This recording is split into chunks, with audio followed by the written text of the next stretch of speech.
Fortune kachi ghani pure mustard oil আমাদের জন্য যে স্পেশাল ইলিশ প্যাকটি এনেছে, সেই তেল দিয়েই আমি আজকে বানাবো নারকেলে ভাপা ইলিশ। ফরচুন মাস্টার্ড অয়েলের সঙ্গে ইলিশ মাছের মেলবন্ধন অতুলনীয়।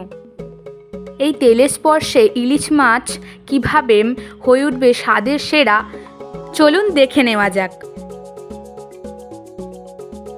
ইলিশ মাছে নুন এবং হলুদ মাখিয়ে নিলাম। একটা পাত্রে নারকেল কোড়া, পোস্ত বাটা, কালো সর্ষে বাটা, কাঁচা লঙ্কা কুচোনো, ধনেপাতা কুচোনো, নুন, হলুদ আর ফরচুনের কাচ্চিঘানি মাস্টার্ড অয়েল দিয়ে ভালো করে মিশিয়ে নিলাম। এর সাথে ওই ইলিশের টুকরোগুলো ভালো করে মাখিয়ে নিলাম।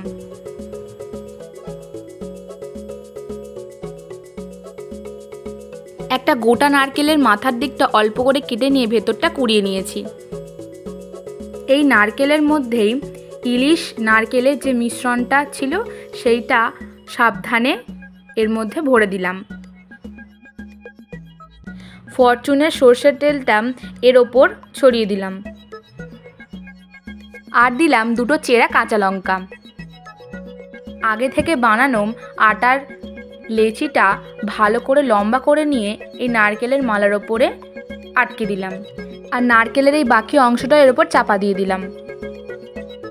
ইলিশটা ভাপাবার জন্য একটা গভীর প্যানে তার জালি রেখে 1 গ্লাস মতো জল গরম করে তাতে নারকেলটা বসিয়ে দিলাম। এবার ঢাকনা চাপা দিয়ে 30 মিনিটের জন্য স্টিম হতে বসিয়ে দিলাম। ঠান্ডা হয়ে গেলে নারকেলটা তুলে নিলাম আর এর বন্ধ মুখটা খুলে দিলাম আর পরিবেশন করে নিলাম নারকেলে ভাপা ইলিশ।